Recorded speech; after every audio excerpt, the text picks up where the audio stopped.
Shalom TGCers, nama saya Frans Simon Silayan. This is my turn.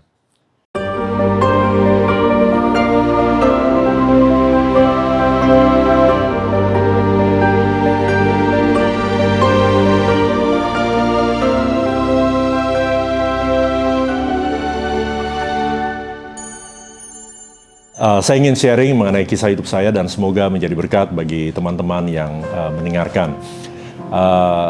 Cerita saya lebih kepada dunia karir, di mana saya berangkat dari pegawai bergaji UMR sampai menjadi seorang pengusaha. Tapi saya ingin cerita dulu latar belakang keluarga saya. Saya dilahirkan dari keluarga yang sederhana.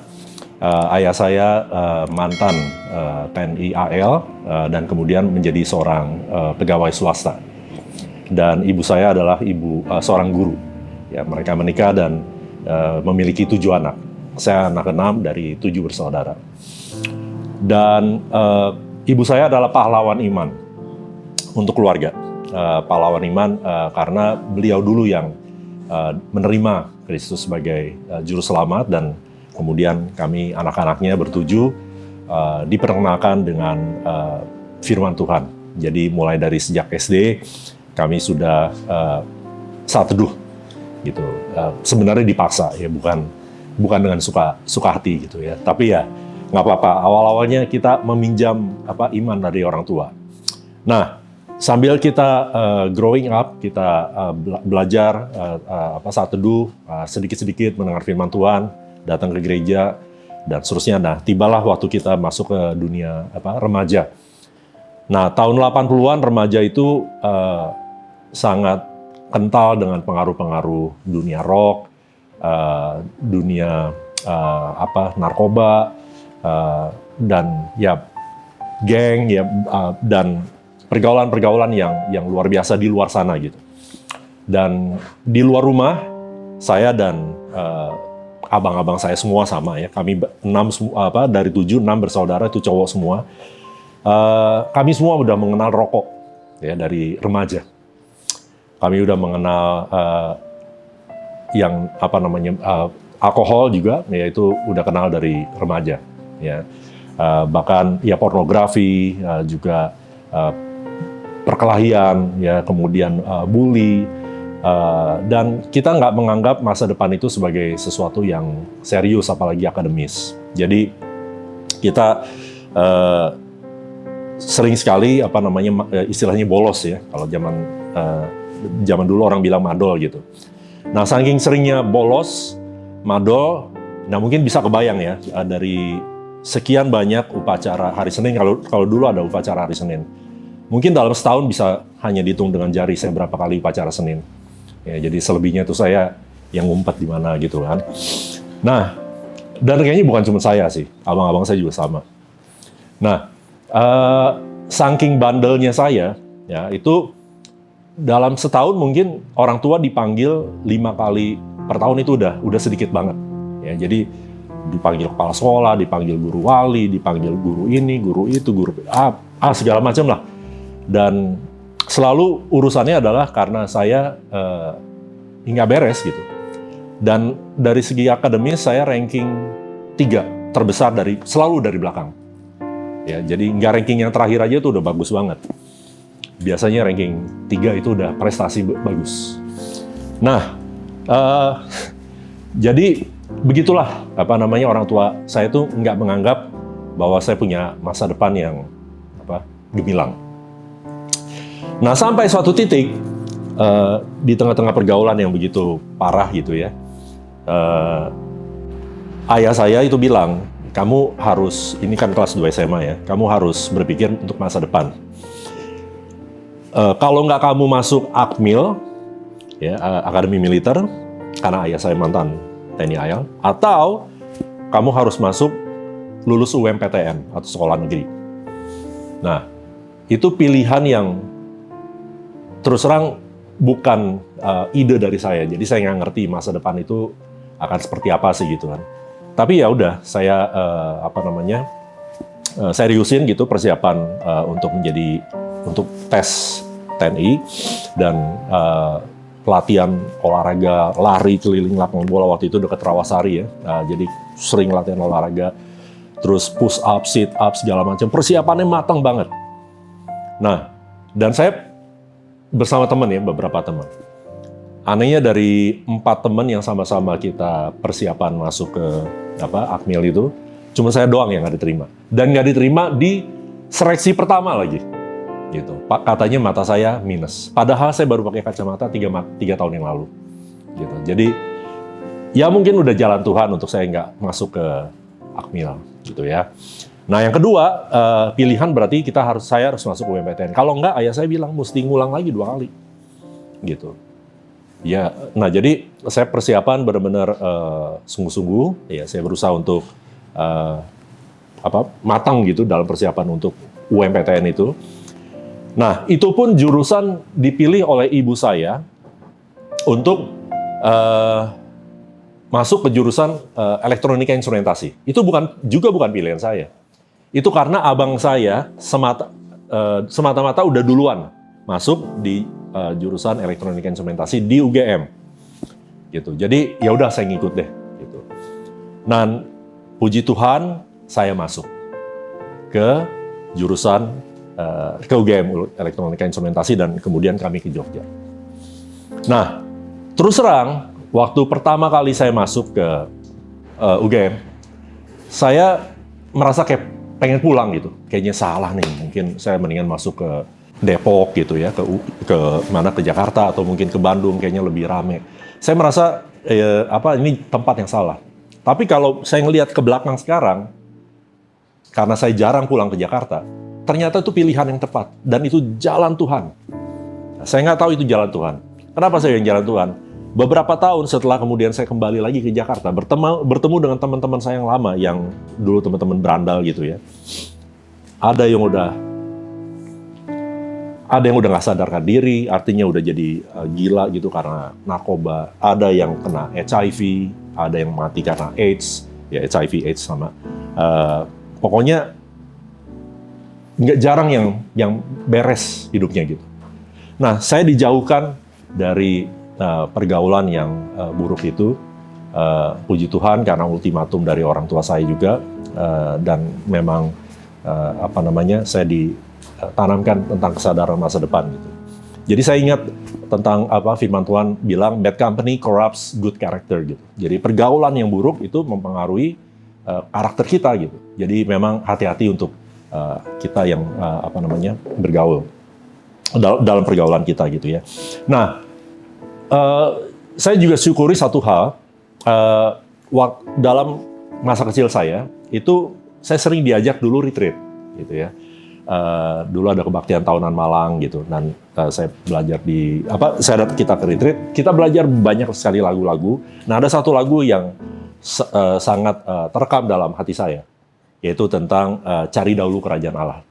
Ya, dulu lagunya cari dahulu kerajaan Allah serta kebenarannya. Nah itu merdu sekali, apalagi kalau dinyanyiin canon gitu, dan ayat itu sangat masuk ke dalam hati saya gitu ya.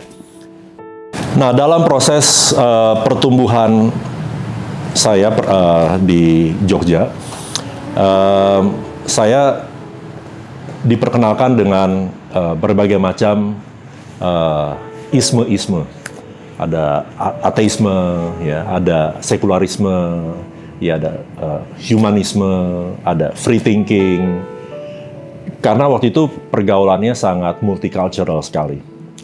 Positif, tapi sangat multicultural. Berbeda dengan yang waktu di Jakarta.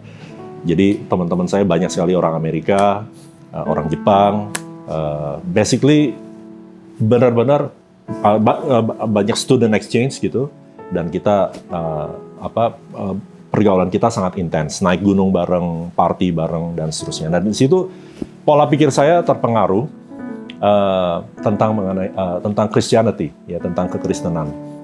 Apakah Kristen itu betul-betul satu-satunya? Apakah believe in Jesus itu is the only way?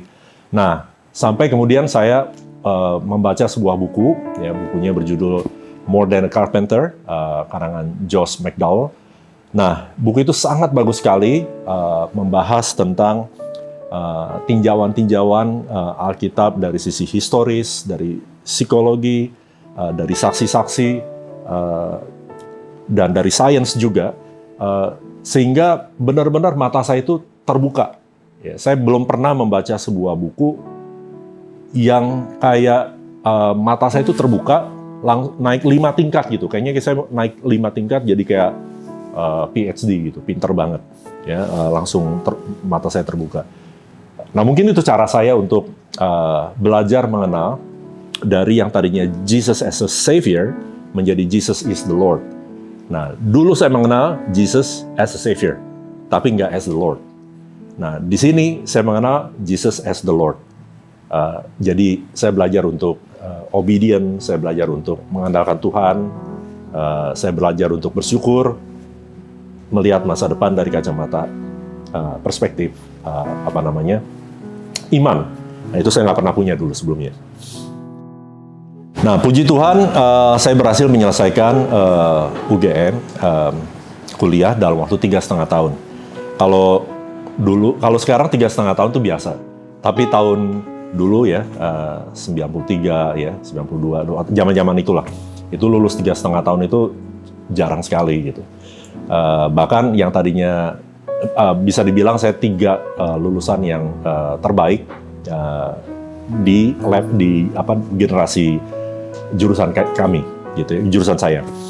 Nah, jadi Tuhan bisa merubah seseorang yang dulunya di underestimate, dulu nggak punya masa depan, tapi bisa punya prestasi yang gemilang di kemudian hari. Jadi we never know kalau Tuhan beserta kita gitu ya. Nah, lulus dari kuliah saya mulai bekerja. Nah, di saat-saat saya bekerja dan saya cukup menikmati penyertaan Tuhan, saya berhasil punya rumah di usia 26 tahun, 27 tahun lah, 27 tahun.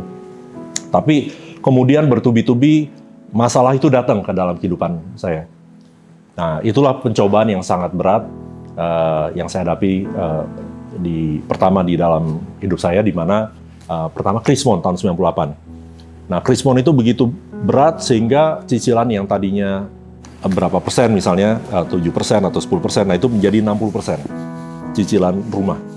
Yang kedua, saya ditinggalkan dengan hutang piutang oleh kontraktor, karena waktu itu kita sedang mengupgrade rumah dan kontraktor itu meninggalkan bangunan saya.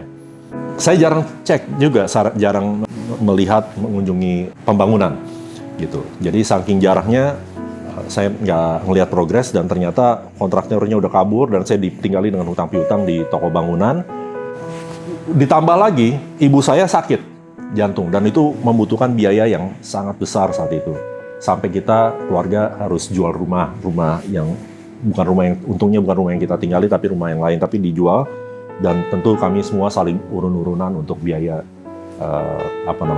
pengobatan atau pasang stand yang cukup mahal saat itu. Nah, ditambah lagi ayah saya stroke. Ya, jadi ayah saya stroke dan itu setengah lumpuh. Yang artinya ayah saya tidak bisa lagi menjadi tulang punggung untuk keluarga karena hanya bisa tinggal bertahan ya dengan melakukan terapi hari demi hari, tapi dengan biaya yang cukup besar. Nah, di tengah-tengah situasi seperti itu, saya merasa hidup ini sangat sulit sekali gitu. Saya mengalami tantangan yang luar biasa sulitnya gitu. Dan saya berteriak, saya berdoa pada Tuhan, adakah jalan keluar yang lebih baik, masa depan yang lebih baik untuk keluarga kami. Nah, saat itu dalam hati saya secara internal itu besar sekali keinginan saya untuk menjadi seorang saya mengutuki diri sendiri atau menyalahkan diri sendiri, kenapa saya nggak bisa menjadi orang yang lebih berhasil. Nah, saya ingin sekali menjadi seorang pengusaha, saya ingin sekali bisa secara finansial bisa menjadi berkat untuk keluarga dan seterusnya. Karena beban itu begitu berat. Nah, waktu itu saya digerakkan oleh, saya bisa bilang saat ini Roh Kudus gitu, untuk jangan hanya tinggal diam, mari aktif untuk mencoba, ya, mengeksplor opportunity. mungkin coba apply jobs di luar sana. Nah, saat itu nggak mudah untuk saya apply mencoba pekerjaan yang lain karena di tengah-tengah Krismon tidak ada lowongan kerja. Ya, tidak ada iklan perusahaan ini butuh kerja, butuh ini, nggak ada. Tapi saya digerakkan untuk kenapa nggak coba kirim, ya. Padahal semua para staff itu di perusahaan itu juga sedang istilahnya down gitu ya, karena bonus-bonus juga dipangkas segala macam. Nah, akhirnya saya memberanikan, saya buat CV, saya buat lamaran, dan waktu itu lamaran tidak bisa kirim pakai email, nggak bisa. Semua harus pakai hard copy gitu kan. Ini tahun 98 ya, 99 lah ya. Jadi nggak ada tuh by email, belum nggak lazim gitu. Nah, jadi karena saya nggak punya printer, maka saya harus saya harus pinjam printer dari kantor. Bahkan saya nggak punya laptop juga. Jadi saya harus pinjam laptop atau komputer dari kantor. Jadi saya hanya bisa mengerjakan hari Sabtu. Gitu, dan saya persiapkan itu. Dan akhirnya saya kirim lamaran kemana-mana. Modal saya hanya Yellow Pages. Ya, tahu Yellow Pages gak ya? Zaman sekarang mungkin nggak kenal ya. Jadi katalog perusahaan-perusahaan gitu. Ya udah saya kirim gitu ya, berdasarkan katalog itu. Dan saya kirim 40. Dari 40 yang respons itu ada 2 perusahaan, 3 perusahaan yang manggil saya. Tapi hanya ada 1 perusahaan yang serius yang melakukan interview sebanyak 3 kali. Nah, saya diinterview dan perusahaan ini memang ada di Indonesia. Ini perusahaan asing, perusahaan Swedia yang ada di Indonesia. Dia punya PT di Indonesia. Tapi yang meng-hire ini adalah perusahaan headquarter-nya yang dari Swedia, dari Stockholm. Menginterview saya dan untuk ditempatkan di Jakarta. Gitu. Jadi salary structure-nya mengikuti salary structure di sana. Nah, singkatnya 3 kali interview akhirnya saya diberikan konfirmasi dan saya mendapatkan salary 12 kali daripada gaji yang kemarin sebelumnya gitu. Wah, saya merasakan ini jawaban Tuhan yang sangat luar biasa. Jeritan saya menghadapi semua keterpurukan, masalah-masalah, bapak stroke, ibu sakit, hutang piutang, ditinggal hutang, dan seterusnya. Itu kayaknya semua terjawab. Dan dalam waktu yang nggak jauh, saya bisa melunasi segala macam hutang piutang. Dan juga saat itu, saya sebenarnya sedang ingin persiapan untuk mau menikah. Dan waktu itu saya nggak pernah terpikir bisa menikah dalam waktu dekat, kalau belum memiliki situasi yang baru atau punya pekerjaan yang baru yang lebih baik. Nah, ini menjadi jawaban dan Tuhan membuka jalan. Akhirnya kami bisa menikah di tahun tersebut. Terus terang kalau bukan karena Krismon atau ayah saya sakit stroke dan kemudian ibu saya juga jantung dan juga ditimpa dengan segala hutang piutang di toko bangunan, rumah yang mangkrak, mungkin saya nggak tergerak kuat untuk mencoba hal yang baru. Tapi karena situasi yang sedemikian tidak kondusif, Tuhan berbicara sama saya untuk mencoba hal yang baru, dan akhirnya saya menemukan opportunity ini. Dan saya teringat dengan firman Tuhan mengatakan, diberkatilah orang yang mengandalkan Tuhan. Dan memang saat itu saya hanya bisa mengandalkan Tuhan, karena apalagi yang saya bisa lakukan di tengah-tengah kebuntuan ini. Itu seperti Petrus ya, dia menjala dan udah semalaman tapi nggak mendapatkan ikan apapun, tapi Tuhan bilang coba tebarkan jala ke kanan, dan akhirnya mendapatkan ikan yang dalam jala yang sangat-sangat banyak. Itu yang saya rasakan, segitu saya mendapatkan tawaran gaji 12 kali lipat. Ya, itu seperti gaji 12 bulan dalam setiap bulan. Kebayang. Fast forward, tahun 2005, saya bertemu lagi dengan opportunity yang baru, di mana saya ditawarkan menjadi seorang country director. Tapi saya mau mulai sendirian di Indonesia, dari sebuah perusahaan yang asing yang terdaftar di Stock Exchange di New York, Nasdaq, dan juga terdaftar di Tel Aviv Stock Exchange. Dan ini dunia yang sama sekali baru untuk saya saat itu ya, karena ini uh, saya nggak pernah kenal apa yang namanya base station atau transmisi dan seterusnya. Jadi benar-benar masuk ke dunia yang baru di telekomunikasi yang hardcore. Jadi saya mau mulai sendirian. Waktu itu saya ingat sekali bos saya bilang, saya kayaknya ada something yang saya perlu perbaiki, entah itu skill-nya, entah itu luck-nya. Tapi saya bilang kalau itu luck ya saya nggak bisa buat apa-apa, itu ya mungkin butuh waktu aja gitu kan. Nah 2006 masuk, saya mulai mendapatkan sales yang cukup lumayan, ya sekitar $5 juta, sekitar segitu. Belum besar tapi lumayan. Dan kita mulai menambah dari saya sendirian menjadi 5 orang, terus tahun berikutnya nambah lagi jadi 10 orang dan seterusnya. Nah sampai saya ingat mungkin 2009 atau 2008, saya lupa ya persisnya, tapi udah bisa mencapai $25 juta, mungkin kalau pakai kurs sekarang ya udah sekitar 400 miliar per tahun ya. Nah, kita pindah kantor dari yang tadinya cuma di rumah, kemudian ke ruko, kemudian ke kantor yang lebih besar, dan seterusnya, dan seterusnya. Nah, itu masa-masa yang menyenangkan sekali. Saya bisa traveling, ya mungkin bisa lihat di gambar ini ada kami traveling ke banyak negara. Saya ajak orang tua, ajak mertua, ajak anak-anak. We really enjoy all the blessings. Sampai kemudian tahun 2012 tiba, perusahaan ini ada rasa irinya. Nah, dia bilang, wah kamu enak dong ya dapat komisi yang begitu besar sekali gitu. Jadi saya dinegosiasi panjang itu negosiasinya, dan tiba di tahun 2012 itu kurang lebih di Thailand, saya ingat itu gaji saya diizinkan dinaikin 5 kali lipat dengan syarat komisinya dipotong 50%. Gitu. Jadi gaji naik 5 kali lipat, tapi komisi dipotong setengahnya. Nah, tapi ya dengan berat hati saya setuju. Nah, udah waktu berlalu dan terus saya masih bekerja sebaik-baiknya dan perform, dan saya mendapatkan 3 kali penghargaan sebagai the best global achiever, ya, global. Ya, 2 kali di Tel Aviv, 1 kali di Amsterdam. Mungkin bisa lihat di foto ini, di mana di situ waktu itu kumpul lebih dari 500 orang, ya, global. Dan saya bangga sekali mendapatkan penghargaan yang luar biasa seperti itu. Nah, tidak cukup dengan negosiasi yang terjadi di tahun 2012, 2014 lagi mereka merasa bahwa apa yang saya dapatkan itu terlalu banyak. Dinegosiasi ulang lagi. Jadi ini saya jadi mirip cerita kayak Laban gitu. Ya, ingat ya Yakub sama Laban yang udah kerja 7 tahun, kemudian tadinya dapatnya Rachel, kemudian dapatnya Lea, kemudian kerja lagi 7 tahun, kerja lagi. Jadi selalu ditawar-menawar, persis apa yang saya rasakan.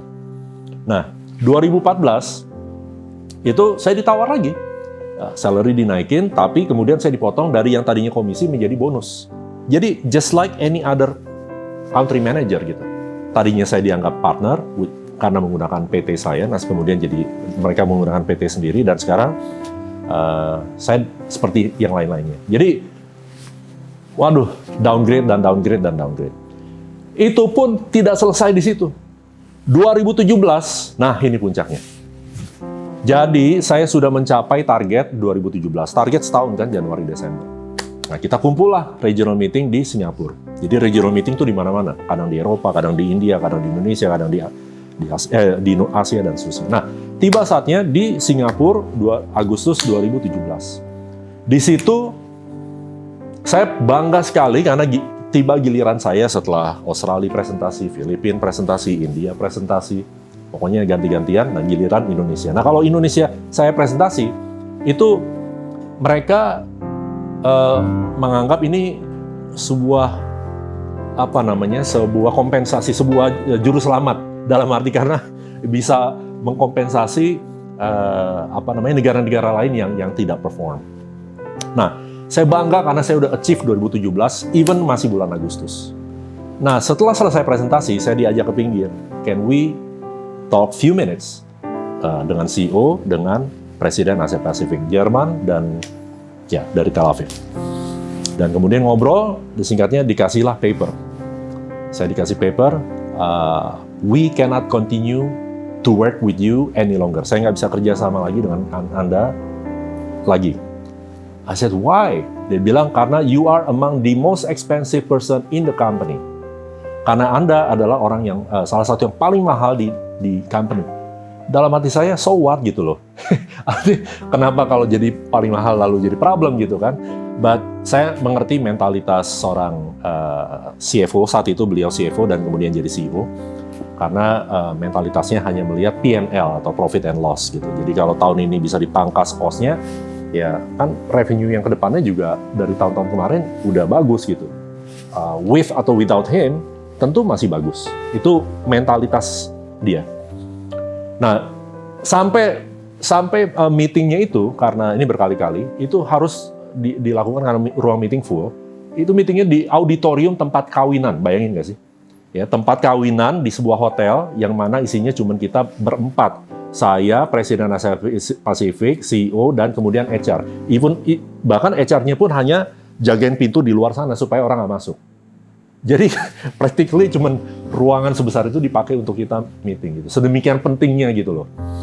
Nah, udah singkatnya itu diskusi yang alot dan saya disuruh mikirin. Saya balik ke kamar dengan nangis sebenarnya. Tapi saya nggak nangis di depan mereka. Di kamar, saya sedih banget, itu siang-siang kan, di hotel. Saya menghibur diri, membuka Facebook. Dan waktu saya membuka Facebook, ada sebuah konten yang isinya adalah, kalau Tuhan menutup pintu,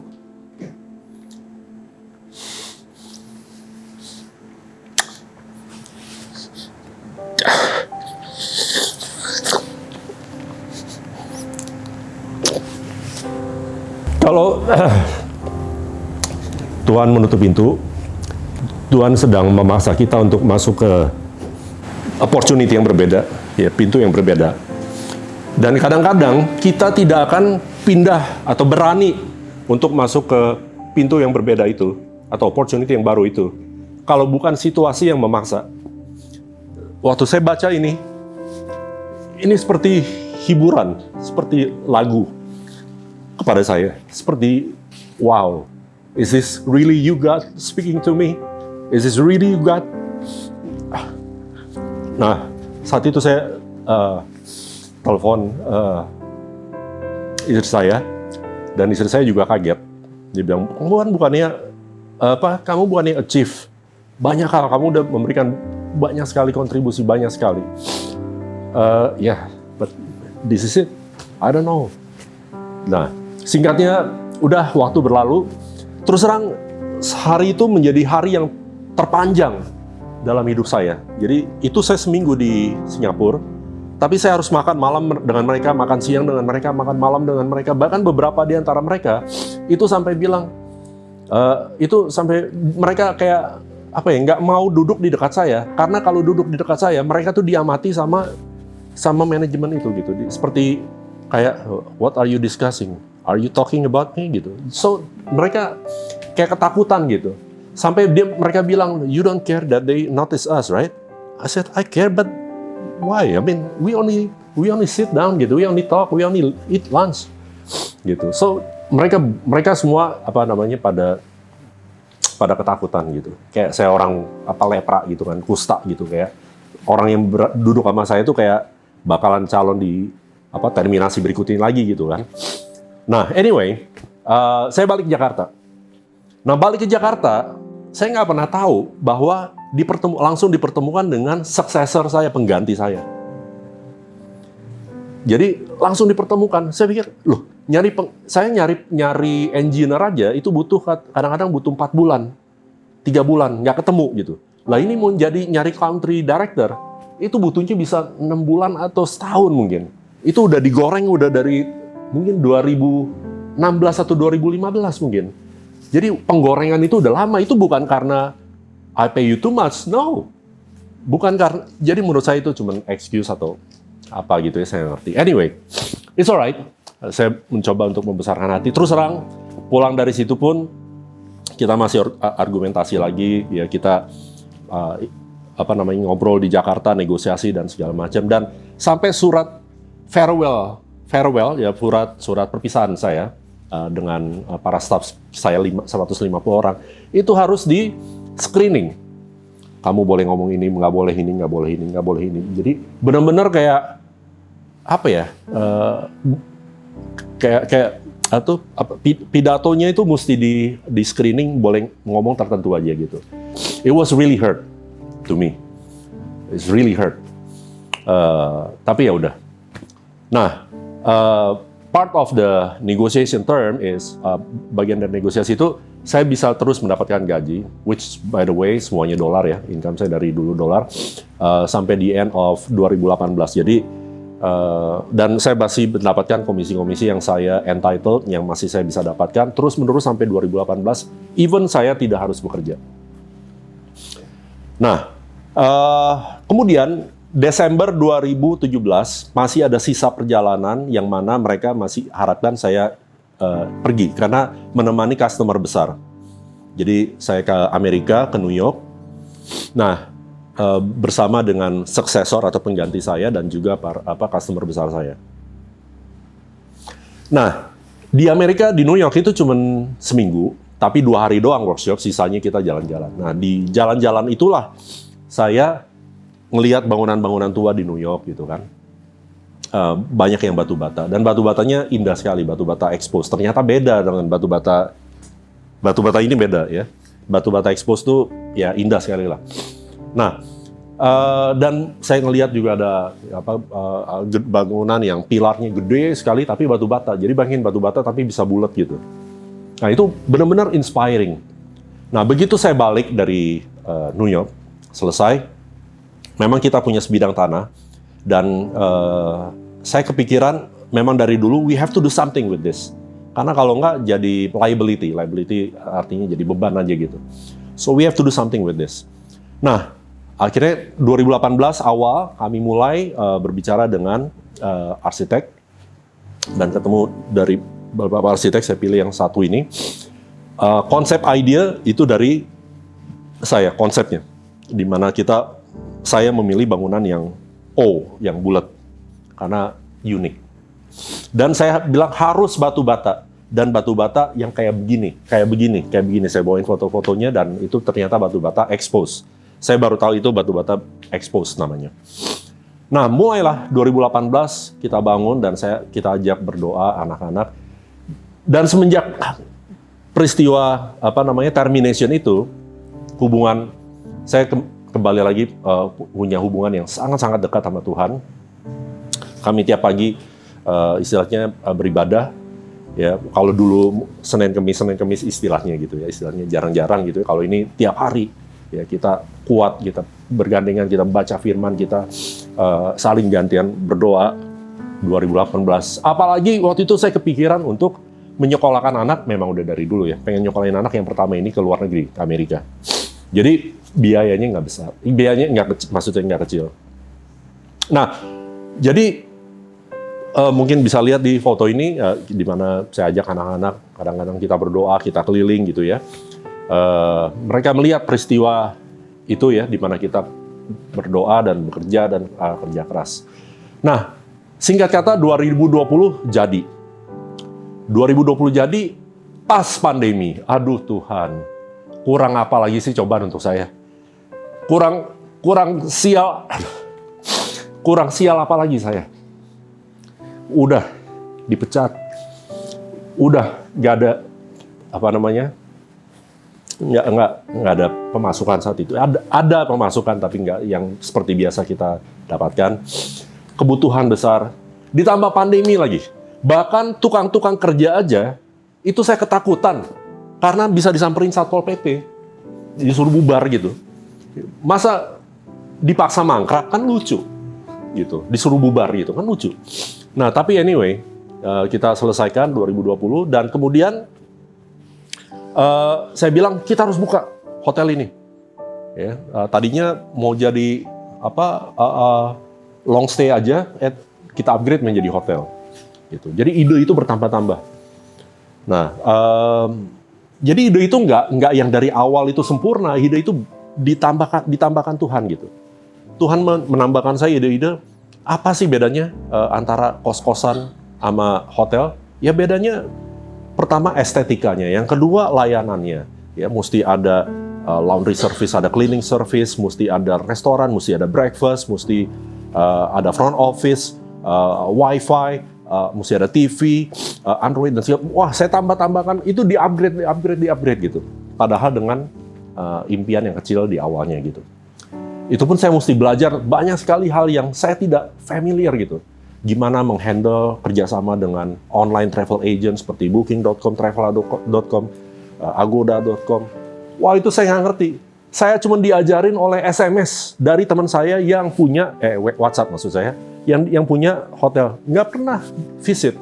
Hanya diajarin, kamu coba hubungin ini, coba hubungin ini, coba hubungin ini. Aduh, luar biasa sekali. Tapi penyertaan Tuhan itu sangat-sangat luar biasa. Semua serba kebetulan. Tiba Juni buka, itu seperti kalau Tuhan udah buka rezeki di hal-hal yang kita takutin pun itu nggak menjadi masalah, nggak jadi kendala. Nah, Juni saya buka dengan ekspektasi hanya 20% occupancy. 20%. Itu udah tinggi sekali. Ingat COVID ya, Juni 2020. Dalam tempo 2 minggu, 3 minggu, occupancy 100%. Wow, malah kita kewalahan. Itu ibarat jala itu langsung terkoyak gitu, karena ikannya banyak banget. Kenapa kewalahan? Lawang orang kita cuma 4 orang. Gimana menghadapi 100% occupancy? Jadi cepet-cepet kita hire orang. Sampai ada satu staff saya bilang, Pak, jadi saya kerja di sini 7 hari seminggu, 20 non-stop nih Pak. Ya itu lucu banget. Tapi ya saya cepet hire orang, menambah resources. Nah, saya bingung juga kenapa begitu viral sekali. Ternyata ada hal-hal yang baru saya tahu belakangan. Ini keajaiban dari Tuhan. Jadi pertama ada ada sebuah konten hotel namanya JKT Go, yes, di Instagram yang memuat semuanya hotel dan kemudian rumah Nami ada di situ. Nah, itu aja 8.000 like dalam 1 minggu. 32.000 like di Twitter. Saya bingung gitu loh. Wow, kok saya nggak pernah ngundang, saya nggak pernah ajak, kok bisa 8.000 like dalam 1 minggu, 32.000 like konten tersebut gitu kan. Itu viral sekali. Kemudian muncul di acara Lapor Pak, ya di Trans 7. Wah, Lapor Pak itu kan acara TV komedi yang paling laku bahkan sampai hari ini gitu ya. Kemudian muncul di Metro TV, kemudian muncul di CNN, kemudian muncul di Blibli.com, kemudian muncul di banyak sekali artis-artis dan seterusnya yang bahkan syuting di sini. Yang lucunya beberapa artis besar dan bayar lagi. Kalau mereka datang dan minta barter pun saya seneng gitu loh. Loh kok bayar? Itu benar-benar sesuatu yang tidak mungkin gitu. Kalau bukan karena Tuhan yang arahin gitu ya. So anyway, itu waktu berlalu, benar-benar saya merasakan apa yang dulu saya pelajari, cari dahulu kerajaan Allah serta kebenarannya, itu benar-benar terjadi atas kami, atas keluarga kami, dan anak saya pun yang apply ke sekolah ke Amerika mendapatkan beasiswa 70%. 70%.